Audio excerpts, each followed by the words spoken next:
Sunrise पाठशाला में आप सभी का हार्दिक अभिनंदन। आज हम लोग इस वीडियो में बिहार बोर्ड अर्थात एनसीईआरटी बुक 10th क्लास विज्ञान के 11वें अध्याय मानव नेत्र तथा रंग बिरंगा संसार के सभी महत्वपूर्ण ऑब्जेक्टिव प्रश्नों को समझ के साथ और एक एक प्रश्नों के विश्लेषण के साथ करने वाले हैं। अगर आप आज का ये वीडियो देख लेते हैं तो इससे अधिक आपको बोर्ड की परीक्षा में प्रश्न आने वाले नहीं है, क्योंकि इसमें वैसे सभी प्रश्नों को शामिल किया गया है जो या तो प्रीवियस बोर्ड की परीक्षा में आ चुके हैं या आगामी बोर्ड की परीक्षा में आने वाले हैं। सभी महत्वपूर्ण प्रश्न रखे गए हैं और माध्यम एनसीईआरटी बुक से ही ये सिलेक्ट किए गए हैं। तो बहुत ही महत्वपूर्ण आपके लिए यह वीडियो साबित होने वाला है। आपसे एक रिक्वेस्ट है, यदि चैनल को सब्सक्राइब नहीं किए हैं तो चैनल को सब्सक्राइब कर दें और वीडियो अच्छा लगे तो अपने दोस्तों में शेयर अवश्य करें।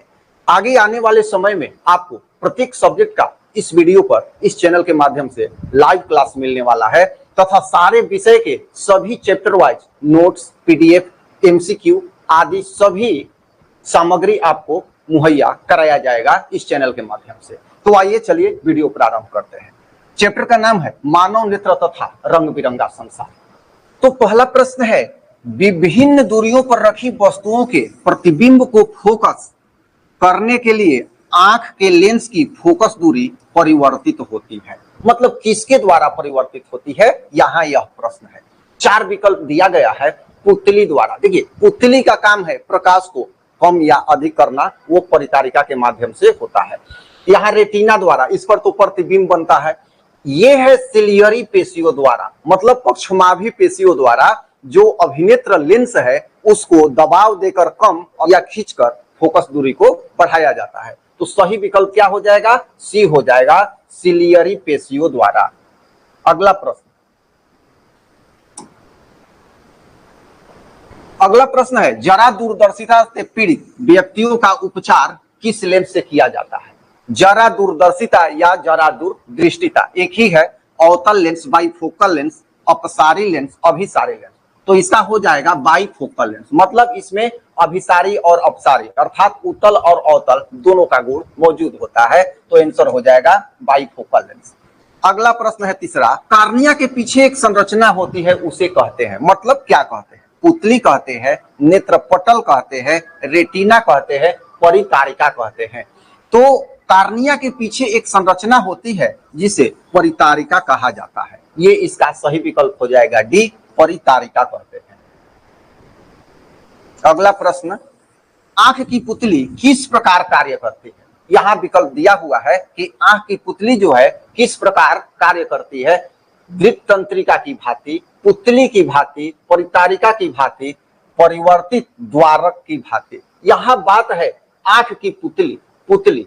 तो ये आंख की जो पुतली है, जैसे ही हम कम लाइट में या अधिक लाइट में प्रवेश करते हैं तो ये उस लाइट को नियंत्रित करती है और फैलती तथा सिकुड़ती है। तो ये हो जाएगा परिवर्तित द्वारक की भांति। जो कैमरे का द्वारक है, शटर है, उसी की भांति यह काम करती है। तो यहाँ ये आंसर हो जाएगा परिवर्तित द्वारक की भांति।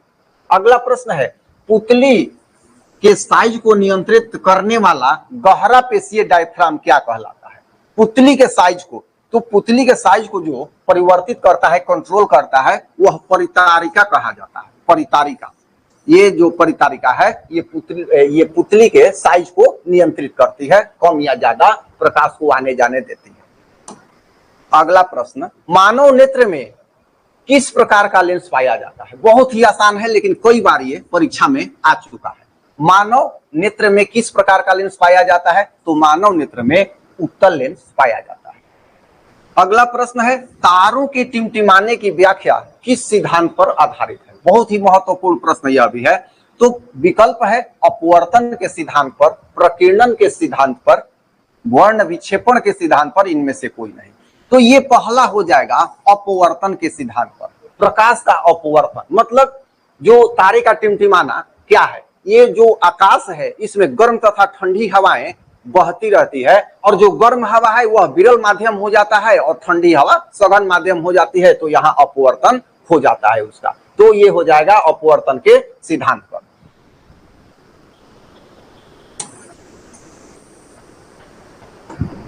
अगला प्रश्न है, नेत्रदान करने वाला व्यक्ति की आयु सीमा होगी, आयु सीमा क्या होगी? 10 वर्ष, 25 वर्ष, 60 वर्ष, इनमें से सभी। तो नेत्रदान करने वाले व्यक्ति की आयु सीमा आंसर हो जाएगा इनमें से सभी। अगला प्रश्न है, नेत्र लेंस की फोकस दूरी अधिक हो जाने से कौन सा दृष्टि दोष होता है? अब यहां बात आ रही है कि अभिनेत्र लेंस जो है फोकस दूरी बढ़ जाए, मतलब लेंस पतला हो जाए। ध्यान दीजिएगा, जैसे ही लेंस पतला हो जाएगा, ये लेंस जैसे ही पतला हो जाएगा, ये जो नेत्र गोलक है यहां प्रतिबिंब बाहर बनने लगेगा, यहां बनने लगेगा बाहर। तो ये दीर्घ दृष्टि दोष में ये आता है। तो यहाँ प्रश्न है, नेत्र लेंस की फोकस दूरी अधिक हो जाने पर कौन सा दृष्टि दोष होता है? तो यह क्या होता है? दूर दृष्टि दोष, मतलब दीर्घ दृष्टि दोष इसमें हो जाता है। अगला प्रश्न, सिग्नलों की व्याख्या कहां होती है? ये जो सिग्नल की व्याख्या, यहाँ प्रश्न थोड़ा सा कॉम्प्लिकेटेड है, इसको समझना है कि सिग्नल बनता कहां है, ये क्वेश्चन नहीं है। सिग्नलों की व्याख्या कहां होती है? तो सिग्नलों की व्याख्या मस्तिष्क में होती है। वही रहता कि यह विद्युत सिग्नल में जो प्रकाश है उसकी कहां पर बदला जाता है, उसको तब होता रेटिना पर, रेटिना पर उसको बदला जाता है। सिग्नलों की व्याख्या कहां होती है? मस्तिष्क में होती है। अगला प्रश्न, दृश्य प्रकाश में किस वर्ण का तरंगदैर्घ्य अधिक होता है? तरंगदैर्घ्य की बात हो रही है दृश्य प्रकाश में। तो जानते हैं हम लोग कि जब श्वेत प्रकाश प्रिज्म से होकर गुजरता है तो 7 वर्णों में, 7 वर्ण के स्पेक्ट्रम में विभाजित हो जाती है। तो बैजानी ह पिनाला इसका संकेत है। तो कह रहा है कि दृश्य प्रकाश में किस वर्ण का तरंगदैर्घ्य अधिकतम, अधिकतम मतलब कम विक्षेपित होता है? तो क्या हो जाएगा? लाल। और बैगनी वही होता, तो बैजानी, बैगनी सबसे ज्यादा विक्षेपित होता है, अर्थात इसकी तरंगदैर्घ्य सबसे कम होती है, और लाल का तरंगदैर्घ्य सबसे अधिक होता है, इसलिए यह कम विक्षेपित होता है। अगला प्रश्न 12 नंबर प्रश्न है, नेत्र में किसी वस्तु का बना प्रतिबिंब होता है, मतलब किस प्रकार का होता है? आभासी, काल्पनिक, क्या होता है? तो यहां दिया हुआ है विकल्प, काल्पनिक, सीधा तथा छोटा। काल्पनिक उल्टा तथा बड़ा, वास्तविक उल्टा तथा छोटा, वास्तविक उल्टा तथा बड़ा। तो यहां होगा सी, वास्तविक उल्टा तथा छोटा। यहां एक बात स्पष्ट है कि जो अभिनेत्र लेंस है वहां पर वास्तविक प्रतिबिंब बनाया जाता है उत्तल लेंस द्वारा, और यह छोटा होता है। तो ये इसका विकल्प सी हो जाएगा। अगला प्रश्न, सामान्य मानव नेत्र की दूरबिंदु, दूरबिंदु की यहां बात हो रही है। निकट बिंदु और दूर बिंदु से हमेशा ही प्रश्न आता है परीक्षा में, और ये चैप्टर ऑब्जेक्टिव के लिए बहुत ही महत्वपूर्ण है।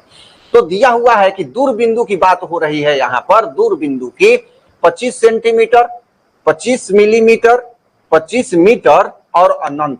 तो दूर बिंदु की जैसे ही बात होती है विकल्प डी हो जाएगा इसका सही, अनंत पर होता है। समझ में आ रहा है? वही निकट बिंदु की बात होती, आगे प्रश्न है तो उस पर चर्चा करेंगे। 25 सेंटीमीटर आंसर होगा। तो इसका 13 का सही आंसर क्या हो जाएगा? अनंत पर होता है दूरबिंदु। अगला प्रश्न, निम्न में से किस दृष्टि दोष में नेत्र को क्रिस्टलीय लेंस धुंधला और पारदर्शी हो जाता है? निम्न में से किस दृष्टि दोष में जो क्रिस्टलीय लेंस है धुंधला अर्थात दूधिया, सीधी सी बात है, एनसीईआरटी इसको दूधिया भी लिखता है, तो अपारदर्शी हो जाता है। निकट दृष्टि दोष नहीं होगा, दीर्घ दृष्टि दोष नहीं होगा, जरा दूरदर्शिता नहीं होगा, मोतियाबिंद, मोतियाबिंद में जो क्रिस्टलीय लेंस होता है वह दूधिया हो जाता है। ध्यान देना है इस बात को। अगला प्रश्न है, एक साधारण प्रिज्म कितने सतहों से घिरा होता है? बहुत ही महत्वपूर्ण प्रश्न है और कई विद्यार्थी इसमें गलती करते हैं। आप भी सोचिए इस प्रश्न का आंसर आप समझ पा रहे हैं कि नहीं। कितने सतह होते हैं? तो 6 नहीं होगा, 4 नहीं होगा, 3 नहीं होगा, 5 होगा। और एक बात और ध्यान रखिए कि जो प्रिज्म है इसमें इस तरह के आयताकार और इस तरह के त्रिभुजाकार फलक होते हैं। यह आयताकार फलक 3 होता है और त्रिभुजाकार फलक 2 होता है प्रिज्म में, इसकी बात है। तो प्रिज्म में 3 आयताकार एक समान फलक और दो त्रिभुजाकार एक समान फलक होते हैं, यही कोण 60 डिग्री होता है, इसलिए प्रिज्म का कोण 60 डिग्री का कहा जाता है।